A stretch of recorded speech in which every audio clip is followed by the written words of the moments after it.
Chapter 8. The city sprawled below me like a living, indifferent beast, lights twinkling as if mocking my existence. The ledge felt familiar, too familiar, and the wind whipped around me, biting. I could hear the phantom before I saw him. Always there, always waiting, whispering in my skull. Look at you. Broken. Alone. You've lost everything. Why even fight?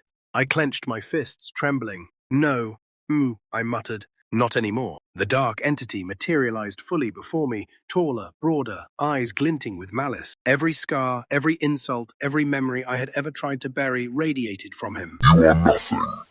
You were nothing the moment you were born.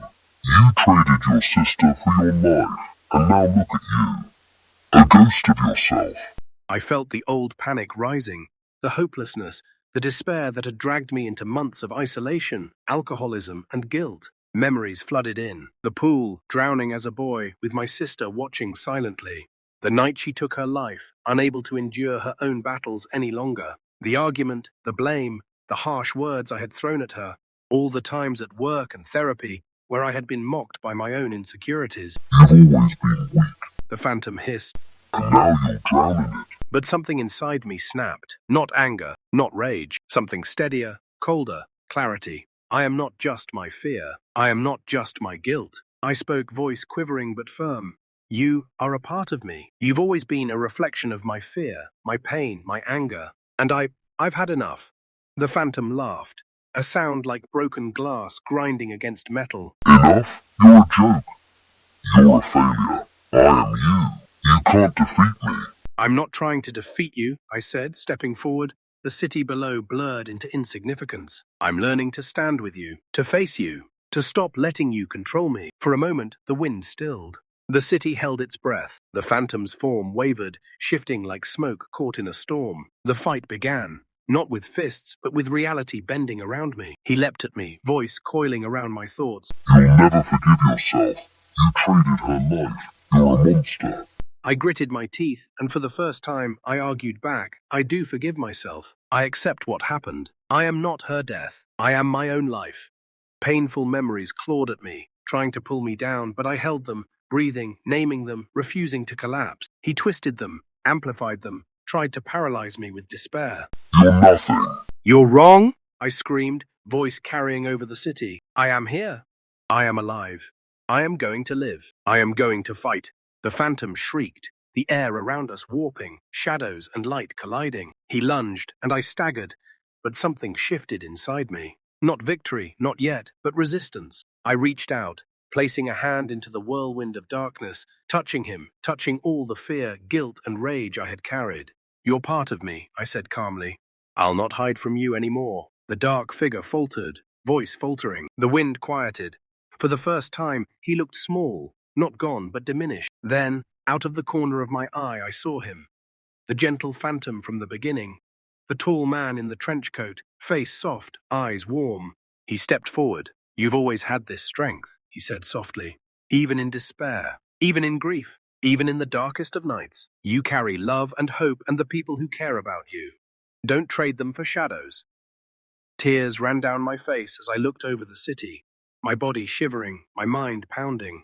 The dark phantom hissed one last time. You will never escape me. Maybe I won't, I admitted.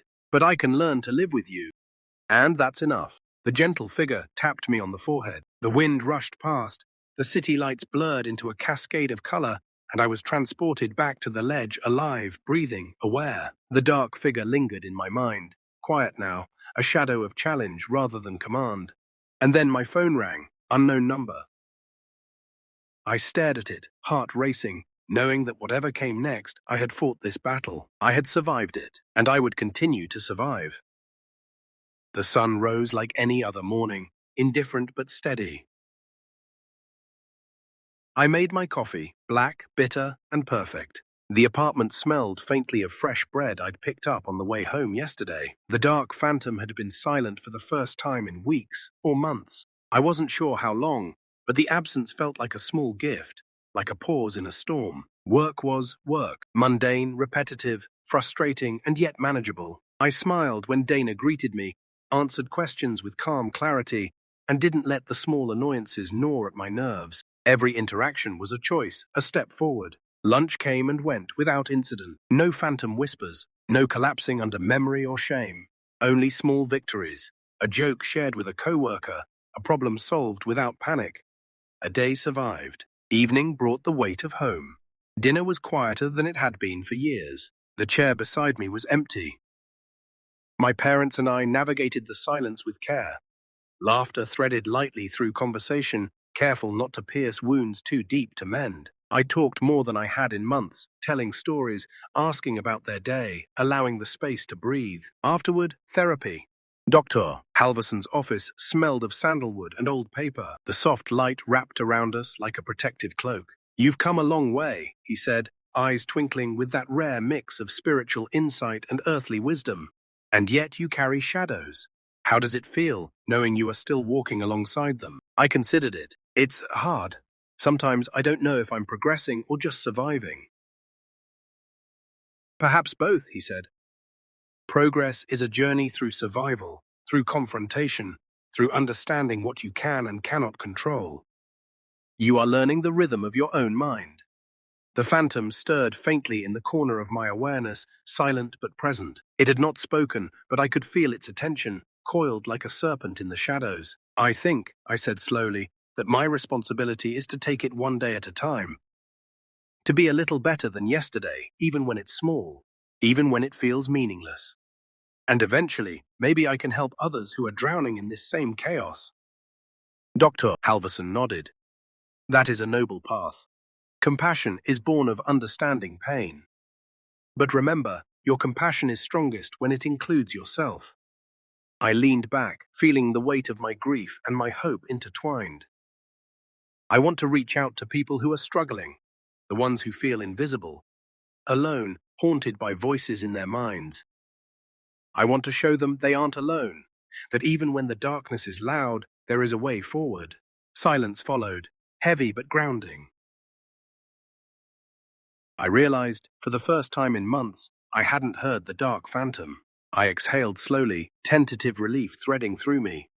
I left the office, stepped into the crisp evening air, and walked home. I packed a bag with documents, plans, and a small notebook filled with thoughts I hoped might guide someone else one day.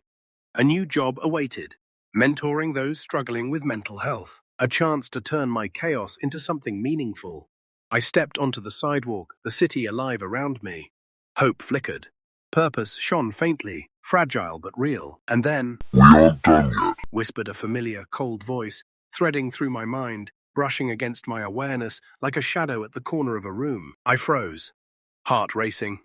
The phantom was back, not defeated, not gone, still there, waiting, reminding me that the fight would never truly end.